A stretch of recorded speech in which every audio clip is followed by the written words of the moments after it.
nalaglag po yung phone sa hagdan, nabasag po yung screen. Accidentally, nabasag yung screen ng smart TV ko.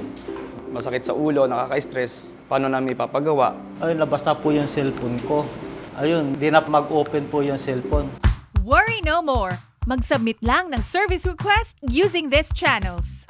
Nag-chat ako sa kanila at mabilis ang kanilang response. Nag-file ako ng service request online. Tinawagan ako ni Boltec. Once service request is received and approved, si Boltec na ang bahala sa pag-pick up ng gadget or appliance mo. Free of charge! Updated ka all the way hanggang sa pag-deliver ng repaired item back to your doorstep.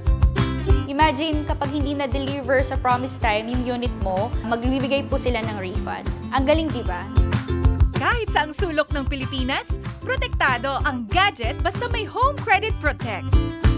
Visit Home Credit Philippines website for more info.